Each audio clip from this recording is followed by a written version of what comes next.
Good afternoon, everyone. Welcome to today's webinar, The Future of Digital. I'm Evelyn Mitchell-Wolf, Senior Analyst at Insider Intelligence eMarketer, coming to you live from Virginia, and I'll be your host and moderator today. I'm joined by my colleague, Jeremy Goldman, Senior Director of Client Briefings, coming to you from our global headquarters in New York. For those of you new to Insider Intelligence eMarketer, we are the leading research, data, and insights provider that helps companies maximize their revenues, optimize spend, and anticipate digital disruption. We empower companies to make informed decisions by providing forecasts, data, and insights through our carefully vetted data sources and our proprietary research methodology. As an analyst, I help produce our long-form content and had a hand in putting together the Future of Digital report that today's presentation is based on. And speaking of, we'll be focusing primarily on the US today, but for those of you who operate in other markets, I wanted to take a moment to mention that we have lots of data spanning lots of regions, including Latin America, Western Europe, and APAC. And it's our job to package that data into reports and presentations just as valuable as this one. So if you're interested, please reach out. And before I kick it over to Jeremy, to our audience, let's keep it conversational. Please make good use of the chat window on the right of this video feed. And you can start right now by telling us where you are joining from. And then don't forget to submit any questions that come up as we take you through our presentation. We'll do our best to get to as many as we can during the Q&A at the end of the presentation, so keep them coming. We also received dozens of questions in advance, and we'll sprinkle answers to those throughout Jeremy's presentation. All right, Jeremy, over to you. Thank you so much. Yeah, I'm really excited for this. We have a lot of different topics to go over today. And without further ado, we're going to talk a little bit of beyond the boom and what that means. And how consumers are spending their time and money is obviously paramount to your business being successful. You've got to understand those trends. We have you covered. There are a lot of different converging business models that are out there right now, which is a really fascinating trend to watch. So we're going to talk about that. And then if you're an advertiser or if you are a retailer or brand, how can you take advantage in this brave new world? Because it's a very interesting situation that brands are finding themselves in these days. So first off, just talking about beyond the boom and what that means. A very interesting thing is that time spent on media has reached a plateau. If you don't believe me, obviously, everything that we do is backed in data. And of course, COVID, the pandemic, those years that we all remember had a lot to do with this, and it kind of pushed a little bit of growth that maybe we would have seen in 2024, 2025 back, a year or two into 2020, 2021, or forward, depending on how you look at it. And as a result, you're seeing a bit of stagnant growth from time spent on media. There's just less time to be had, because you're growing off of a pretty large base. Another thing is that you see retail sales are kind of moving. They're not growing, so that's good. But they're kind of moving pretty slowly. Obviously the time spent on media looks pretty similar to this. You see that COVID bump, if you will, and then you see kind of where things are now. And a lot of companies that we work with are trying to figure out how to best take advantage of this type of interesting paradigm. Now, obviously, it kind of makes sense that if people are, spending a bit less, or if the growth is a bit less, of course, you would see a bit of a slowdown in digital advertising growth. And some of that is just because the relative maturity of digital ads is such that, people, you're not going to surprise anybody by saying, I think you might as well spend a few dollars on Facebook ads, right? I think most of you who are here today have already shifted a lot of their budget to digital. And as a result, you do see a bit of a slowdown that's very noteworthy. Now, this is something we'll talk about a little bit in the later stages here. Growth as a result for these major players, it means that you have to take advantage of areas that you're not in already, right? Because your digital advertising is slowing down. I know, why don't we go into commerce a bit?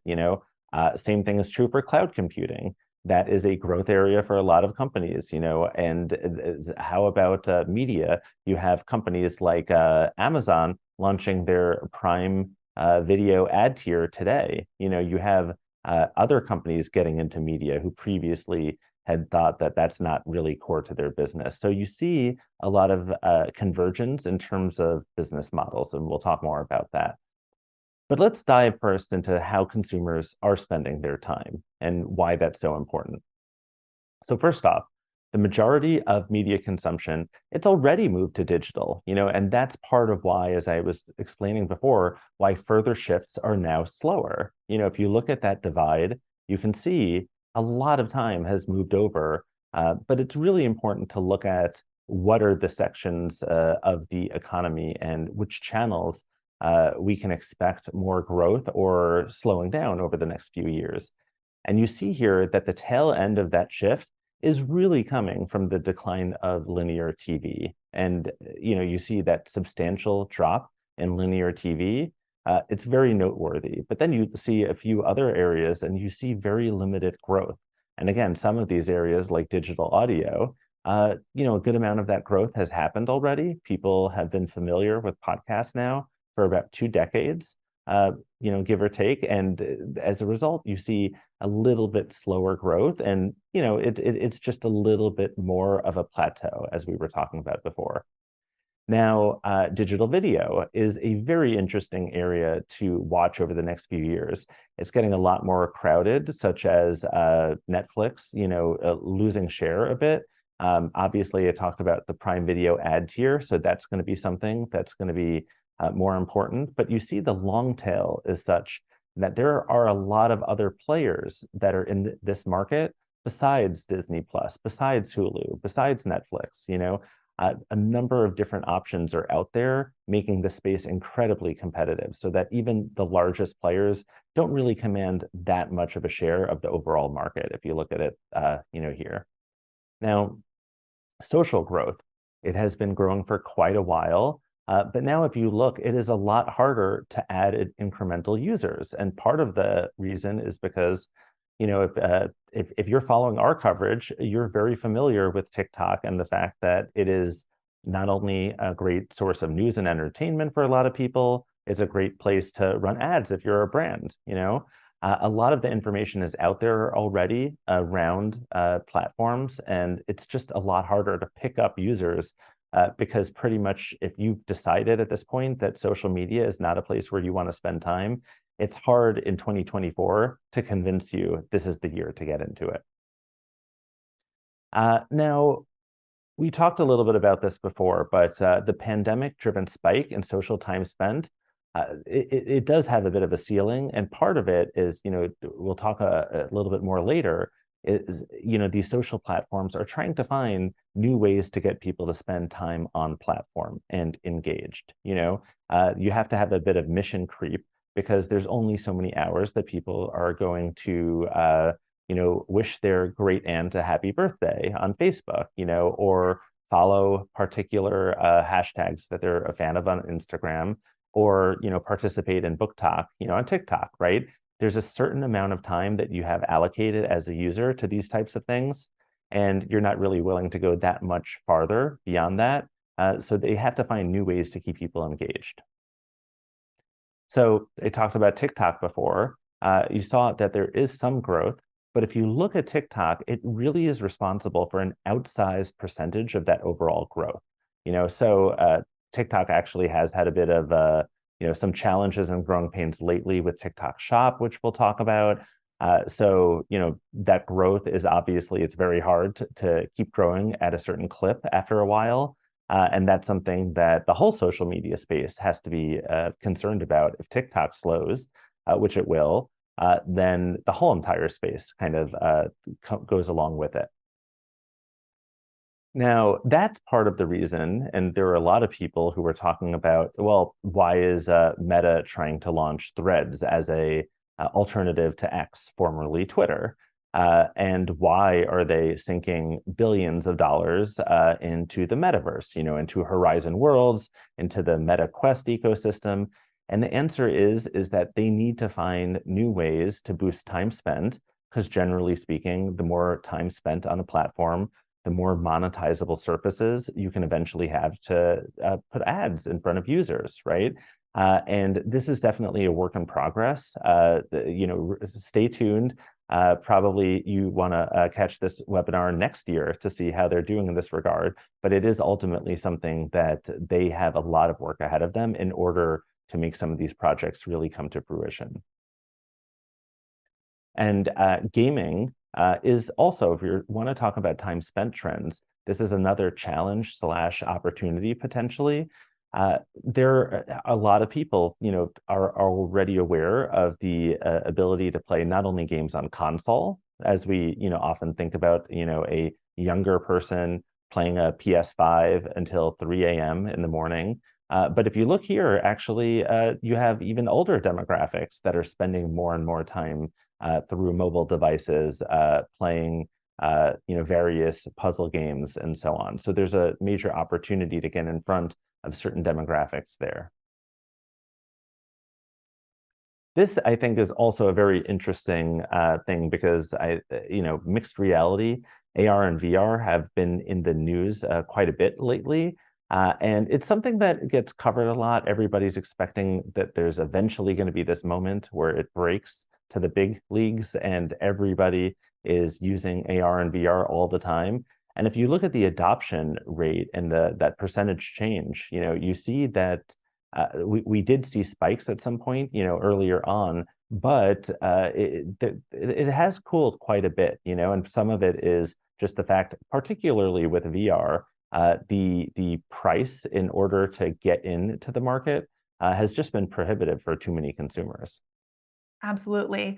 I mean, speaking of news, right, Jeremy, Apple has been really promoting its Vision Pro a lot recently, and it is prohibitively expensive. It's $34.99. That's $3,000, almost $4,000, and or about half between 3,000 and 4,000 if we're being really technical. And that's a lot of money, and it won't move the needle as far as AR/VR adoption. That's why you can see in our forecast, there's no spike that you can see coming from the Vision Pro here. I think you're absolutely right, Evelyn. I think that it's a really interesting thing to, perhaps the second generation of Vision Pro will be a little bit more affordable, or at least they'll be a kind of more prosumer rather than, the Vision Pro level one now, if there's something that people can afford. But ultimately, inflation has really hit people pretty hard over the last few years. I had to take out a small loan just to buy eggs for my family, right? So I think a lot of people were in situations like that. And as a result, at a certain point, people just feel that, you know what, this is a thing that I'm interested in, but am I that interested in? So absolutely. But yeah, in terms of how consumers are spending money, that's a perfect transition we accidentally gave ourselves here. So first off, if we're talking in the US market, it is really interesting and noteworthy that we're just a few years away from a major milestone where consumers are going to be spending $1 in $5 online, right? So that's pretty big. But it is also interesting to look at this, I don't want to say untapped opportunity, but you can kind of notice that in-store is quite big there, right? And that's why we work with our clients to really maximize whatever they're doing. If it's brick and mortar where they have a lot of dollars invested, try to get that right too. Now, the good news is that 1 in 5, while it looks like it's harder to go up from that point, there are a few leading markets that we cover that indicate that US e-commerce penetration can look to, particularly if you're looking at China, right? Big opportunity just to see how that market evolved and how the US can aspire to be a little bit more like that market from an e-commerce penetration standpoint. Now, there are differences with some of these markets that we're comparing the US to here. Some of them, just simply didn't have the retail infrastructure that was built up the way that the US did going into the e-commerce, phase that began in 2005, 2010, let's say. But ultimately, there is hope that the US can learn from other markets and grow that overall share at an accelerated rate in the future. Now, essentials, what's interesting here is that we saw a lot of other categories kind of give back, if you will, some of their growth after the COVID spike. But if you look here, you can see that the total e-commerce growth rate, compare it with things like health and food and bev, and you can see actually that they're outpacing from a growth perspective all these other areas that make up e-commerce. And we have some recommendations tied to that in a little bit. Now, e-commerce growth in other categories, as I was talking about, this is just another way of saying the same thing that we said before, which is that look at that total percentage versus, those two categories that pop. Obviously, there are a few other things that kind of outperform or are at pace with total e-commerce, but kind of you should look at that total number to see what your benchmark is writ large, and then see if your category has a chance of growing faster than that. Now, we talked a bit before about converging business models, and just to go a little bit more in detail there, everybody's trying to take one another's playbooks and try to grow based off of that. Retail media, which we talk about a lot for good reason, has it has captured the imagination of many advertisers and retailers trying to replicate Amazon's success. TikTok is building an Amazon-like flywheel, taking inspiration from them, but in a different way. And then virtually every platform is racing to leverage AI. You probably just got a pop-up notification regarding something about AI during the course of this webinar. So just to talk a little bit about this, first off, retail media, as we were talking about before, just look at this growth rate compared to a number of other channels, right? You obviously see certain other channels for digital ad revenues kind of going in reverse, and retail media obviously having a healthy growth rate, and that's obviously something to be mindful of, especially if you feel that retail media is appropriate for your brand if you're selling online. Now, talked about this a second ago, TikTok is really taking inspiration from Amazon. Amazon really built this whole entire idea that was built around Prime, and it's a virtuous cycle, so that each part of that cycle feeds another part, right? It keeps on strengthening itself. TikTok, with TikTok Shop, is trying to do the same thing, really relying on creators. As I mentioned, it's had a little bit of, some hiccups, and, when it comes to the launch and some concerns about content quality on TikTok, it's something that, undoubtedly they're mindful of, because in order for this ecosystem to work, you really have to have all parts of the flywheel operating effectively. So, talked about AI a second ago, and this is critical, by the way, for everybody who's looking to improve time spent on their platform. Meta is trying to do this with a bunch of different celebrity-driven chatbots, to accumulate data, and then B, to get people to spend time in a different way on the platform, to increase the utility of the platform. There are other things that a number of different platforms are working on, but Snap with My AI first got people to pay for early access through Snapchat Plus. So that's their subscription offering. And then on top of that, now they're getting a lot of different people to engage with this My AI tool for, again, in the hope to get people to spend more time, to serve people ads. And then Copilot from Microsoft, that comes out of their partnership with OpenAI. This is a way to get people to search more and maybe to reimagine what search could be like in years to come. Yeah, speaking of Copilot, just last week, the FTC announced that it is launching an inquiry into whether big tech is exerting unfair influence over competition and innovation in AI.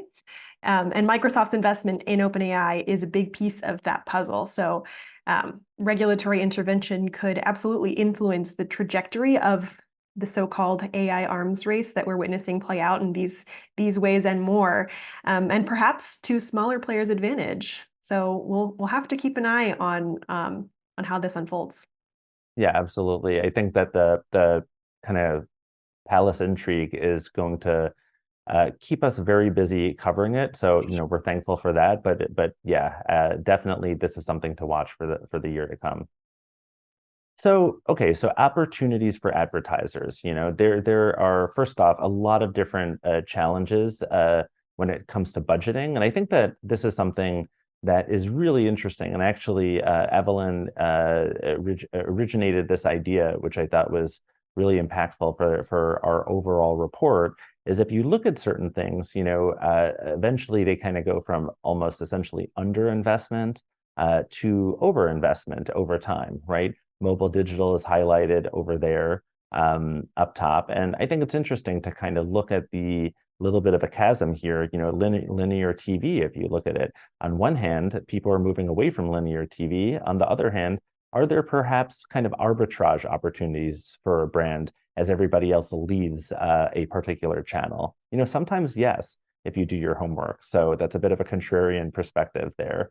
But yeah, ultimately, sometimes advertisers can overshoot and maybe rush a little bit too much to get in front of people in a new channel. And there are advantages, by the way, to rushing and overspending to figure out the mechanics of a channel before your competitors do. But it is obviously, the marketer's job is to reach people in, as efficacious of a way as possible. And sometimes, you do find yourself overspending by not taking a really good look at your media mix.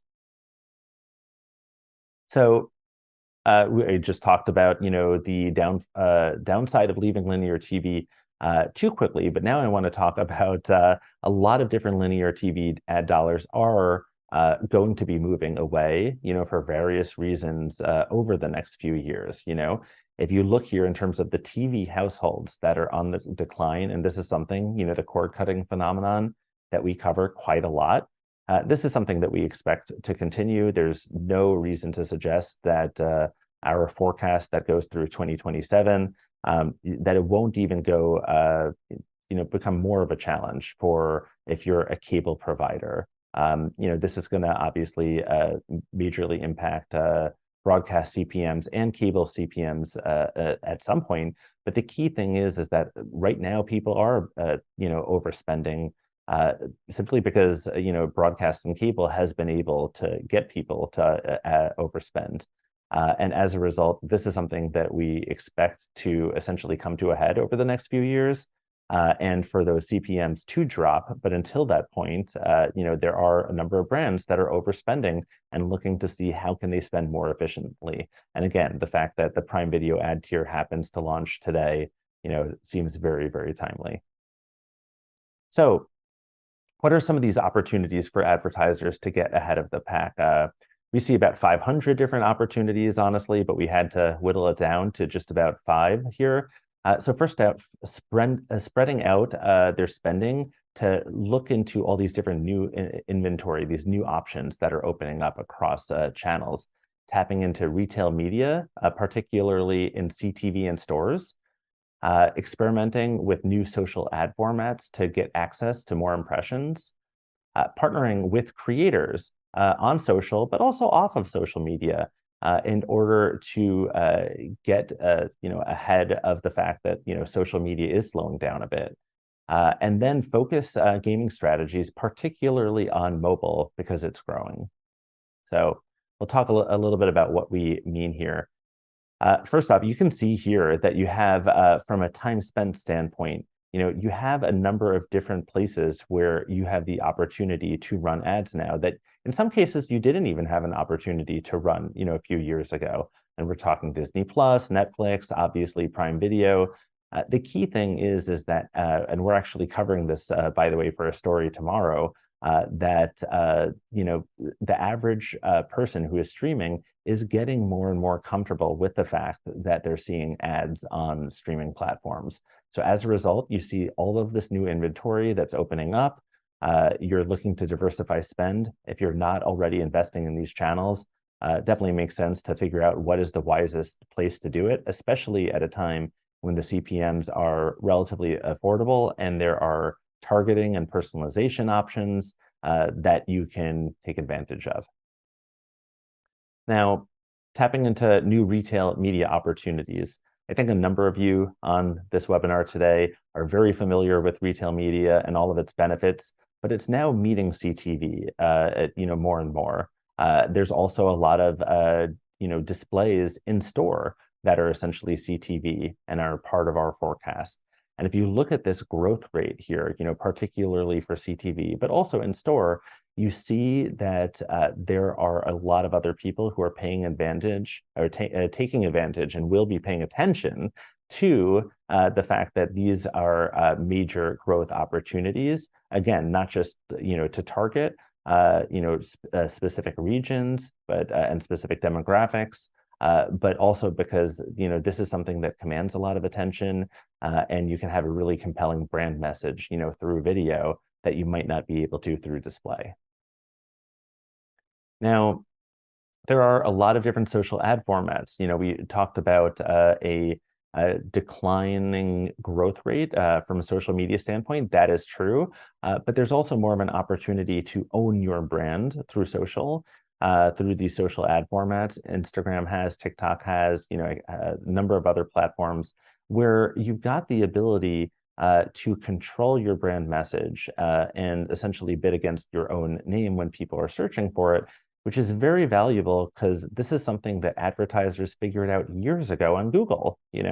Evelyn knows this well because you cover Google so much, but I think that this is just a really fascinating trend. Evelyn, I'm curious what you think. Yeah, I do cover Google, and I cover paid search as well, more broadly.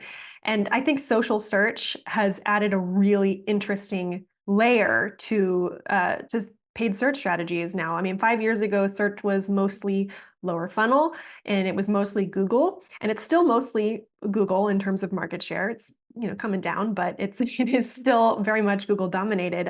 But the funnel has expanded. And consumers, especially younger consumers, aren't just Googling anymore. They're searching on a constellation of platforms before they're anywhere near ready to convert. So for advertisers, having a diverse search channel mix that includes TikTok, Instagram, it's key. And yes, that is more complex, but it's also infinitely more versatile. And I'm looking forward to seeing how two historically separate disciplines of search and social media come together. And it's great that advertisers can experiment at comparatively lower costs, as we see in this chart. Yeah, absolutely. No, I think it'll be something fascinating to watch as people start to experiment more with these new opportunities.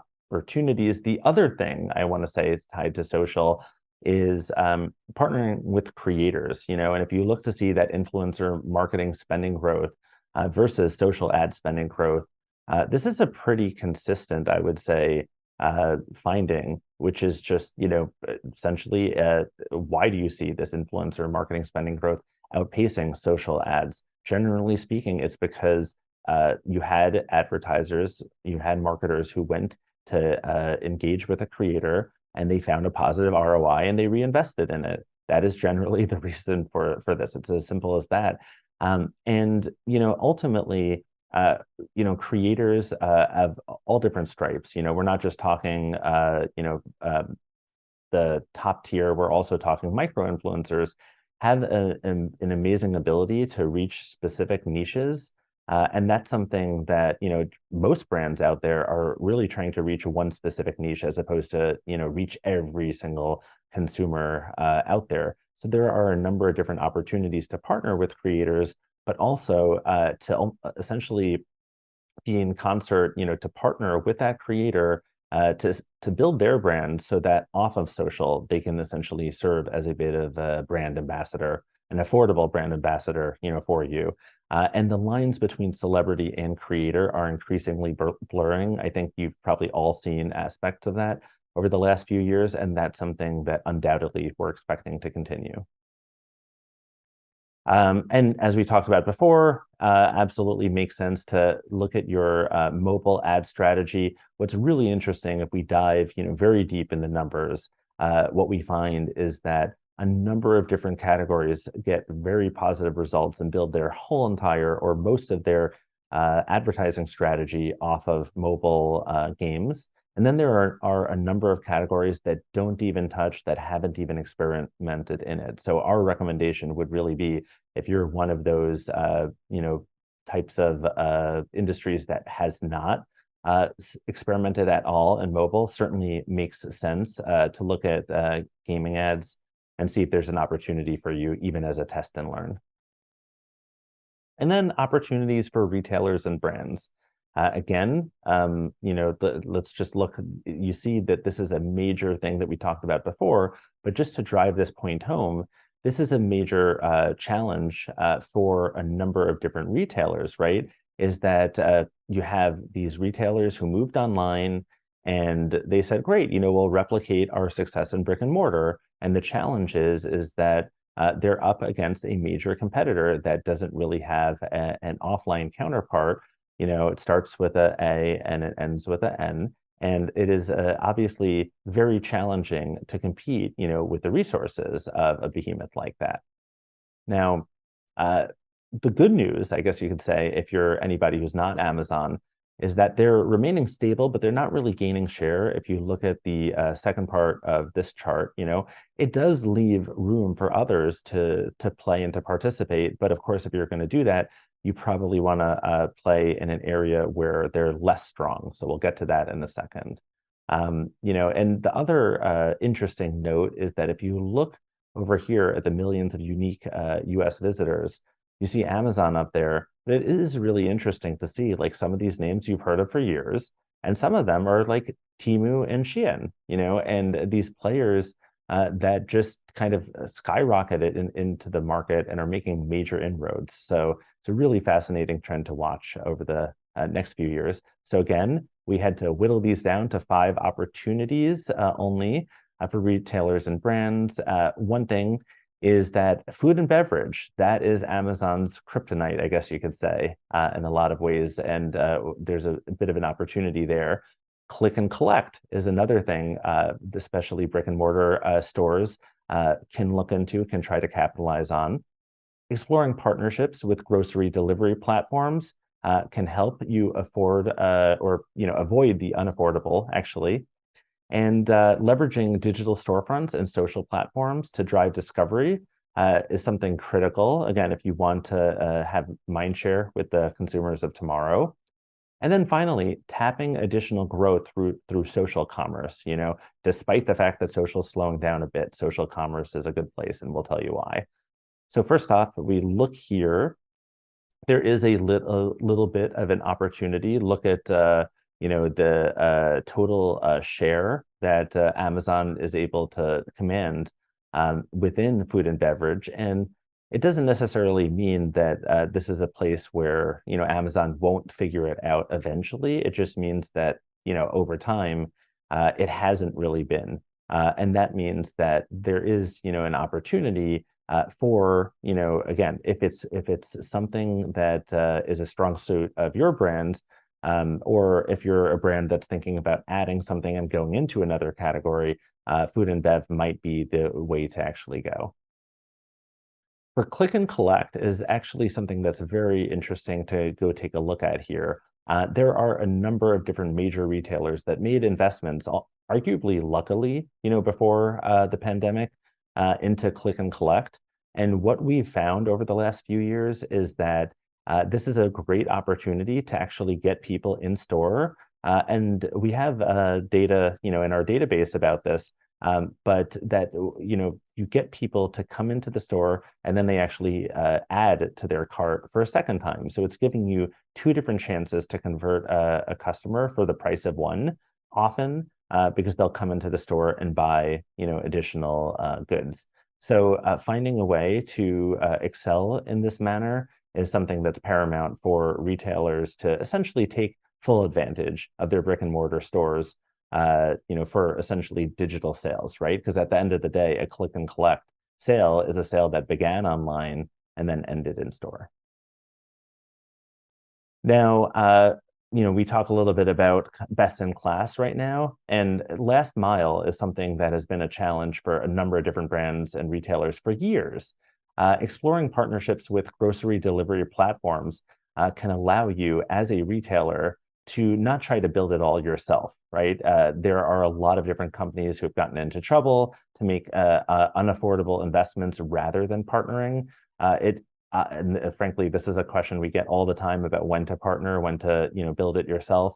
This is a clear case where partnering makes a lot of sense for a lot of reasons, in part because somebody else is best in breed and they've solved this problem already. This is something kind of akin to what we were talking about before, is figuring out how your digital storefronts and social platforms can drive discovery, right? This is a little bit different from what we were saying when people are already searching for you. This is just a way of saying this is frankly how people discover products these days. It's a lot more likely that you're discovering through your friends and family online or through your favorite creator online. And if you can find a way, obviously you see this data shows that there are certain ways that are growing. And frankly, we expect to see more and more of this type of acceleration towards discovery through TikTok and other social platforms, rather than just essentially perusing Google, let's say. Now, I want to take a beat here too, since search is my alley. I want to acknowledge how AI-infused search factors in to this picture, because Microsoft's Copilot, which we've mentioned before, it hasn't really made a dent in Google's dominance when it comes to just traditional searching. But when Google rolls out its search generative experience to all users, that could really alter the topography of what we're seeing here in this chart and in search generally. Discovery could be very different depending on the product vertical. And this is a longer term opportunity for most retailers and brands, but 2024 will bring a lot of learnings, especially for B2B marketers, and especially in ad tech and martech, even agencies, because advertising professionals have already adopted AI-assisted search in higher concentrations because they have to know what's going on. They have to know what's next. Their livelihoods depend on it. So the experience on AI-assisted search isn't necessarily consistent yet. Google is still testing and refining features, and we aren't really working with a concrete timeline here, but I think we'd be remiss to overlook how AI might change this picture moving forward. And it could even reverse the trend that we're seeing here of search engines declining in popularity for when folks are starting their searches online. Yeah, I think somebody I was talking about this with recently phrased it as kind of like this could be the biggest thing to happen in search since Google went public, arguably. Make search weird again. It will get weird for a while, as all these things kind of get figured out, but ultimately, yeah, this is going to be a major shift in terms of how people search, absolutely, and how they discover brands. Let's just not skip social commerce.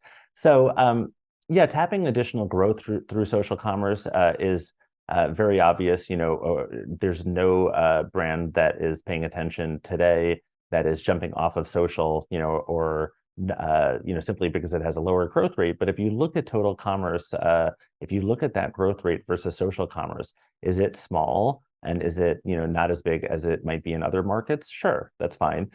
It's growing still, that being said, at a faster rate than total e-commerce, so it stands to reason that is a place that your consumers want to shop. They want to discover products. They want to transact quickly and seamlessly through or right off of a social platform. It makes sense from a user experience and from a loyalty standpoint that you let them do that. And just to summarize, there are a number of different emerging opportunities, that we recommend that you pay attention to and take advantage of. Looking at all this new inventory that is opening up, looking at retail media and investigating that, particularly new retail media opportunities that are going to stand out from the crowd.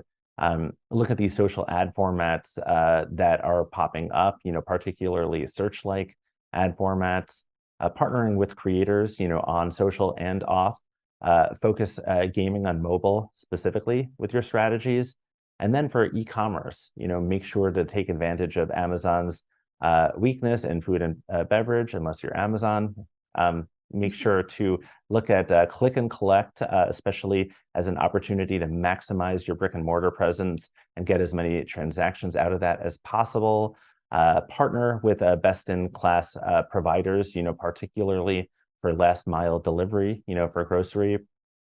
Leverage digital storefronts and social platforms to drive discovery, and invest in social commerce whenever possible. That's often where your consumers want to discover your product and transact seamlessly.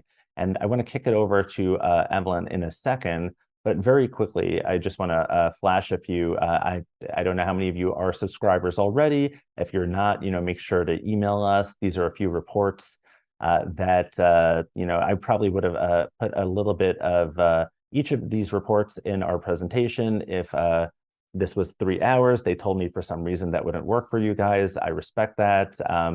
Yeah, over to you, Evelyn. Okay, well, that was great, Jeremy. Thank you so much for sharing all that awesome insight with us. And let's jump right into the Q&A we have a few more questions that we received in advance we want to get through. So the first here, very topical, it's 2024, it's an election year. Do you have any thoughts on how the upcoming elections, local, state, and federal, could impact consumer media behavior? It's interesting. I think that even going beyond media behavior, because we certainly expect certain publishers to have a spike, especially as you get close to the election, simply because we've seen that before. But I would almost flip that a little bit if that's okay. I think it's interesting to see what that's going to do to CPMs for advertisers. There are a few different places where political advertising kind of over indexes. Radio is one good example. And if that really inflates CPMs, then if you're an advertiser that takes advantage of that channel a lot, do you need to diversify your spend a little bit? Obviously, depending on the results in November, I think that people's consumer confidence might change depending on where they live and how they feel about certain things. So that's another thing to be paying a lot of attention to as well. Absolutely. There's also a provision on net neutrality. That's kind of one of the big matters up for debate here, and we can get into that. It's a kind of a can of worms, but that could also alter consumers' media behavior. But that's kind of an outcome of the election, less so the election itself influencing consumer media behavior. Okay, here's one about live stream commerce. There's been a lot of talk about live stream commerce recently. Knowing that it is so successful in China, what do you think the likelihood is that it will work in the US, and what would need to be true for it to do well here? It's interesting because I think that, how, who defines that? I think that part of the market, it's a bit of an unfair comparison in just the sense that every market is its own thing and it winds up maturing at a different rate. That being said, I think that there are certain kind of mechanics that have made it naturally shine a bit outside of the US. We're still expecting it to grow, obviously, here. And there are all these ancillary benefits, to live stream commerce, including increased brand awareness, including the fact that you can repurpose some of that stuff for social assets. But I think one of the key things is to ultimately figure out and to iterate quickly, from a live stream perspective, what works, what doesn't, figuring out which products happen, I guess the best way to describe it is like there are certain sectors it is going to work. And we, broadly speaking, have to figure out which those industries are. And then there are a few that are trying to make it work that might just have to give up on it because it's just not going to happen, to paraphrase from Mean Girls. But I think that there are still, many years ahead where we're going to see live stream commerce growth. It's just not going to resemble China anytime soon. We love a Mean Girls moment. Thank you. I'm sure the PR folks for the new Mean Girls movie are very appreciative that we took a moment to quote Mean Girls. All right, so let's take some time to answer some live questions that have rolled in. First up, do you think there is a need for content measurement to be able to identify content that was generated using AI? And if so, what are the key areas that will be most important to media buyers? That's a really good question. I think that that's something that, from all of our research, it's going to be a very tough nut to crack for a number of different reasons. There are discussions about, watermarking content, but ultimately, part of the appeal of the content that's generated is that it can be edited further. You can have a paragraph, or you can have a generative AI video that then, is thrown into a program to be edited further. So, how do you disclose that? That's a very tough situation. Was something 40% AI? Was it, when the perfect example, as we often talk about internally, Google Docs, will, finish a sentence for us, right? And well, do you disclose that? Nobody would ever think of that but it gave you 3 words, and maybe those 3 words you were going to use anyway. It is a bit of a slippery slope, and ultimately, we think that there is going to be some form of disclosure that's mandated in certain circumstances, but there is going to be like a muddy middle that is just going to be very hard to decode and to regulate. Absolutely. Yeah, it's definitely an area to watch. Um, we have one here on if we have any EMEA sales perspective on the e-tail retail versus brick and mortar stores. And I just want to acknowledge once again that we do have that data at Insider Intelligence eMarketer. So if you're interested in that kind of analysis, please do reach out to us. We have a lot of data. We can't get into it here because, again, today is primarily US focused, but we hear you, and we do want to make sure we answer those questions when we can. All right, next up here, we have a clarification question on definitions. For that slide, you mentioned that I developed the one with comparing time spent to ad spending. And someone asked whether radio is included, or whether the radio channel includes streaming audio. And I can tell you, no, it doesn't. Streaming audio is included in the digital category. So anything that was not digital on that slide is quote unquote traditional media. Okay, so we also have a couple more questions here on social search, which I can take as well, Jeremy, and please feel free to weigh in. Do we have more on social search outside of just Gen Z usage? Because it feels like there is a stereotype that nobody outside of the demo is doing it. And we definitely have some data on that. It is true that younger consumers are more likely to be engaging in social search behaviors, but it is not exclusive. The behavior is not exclusive to Gen Z and millennial social media users. And it's also important to remember that social search includes any time you're using that search function on a social media platform.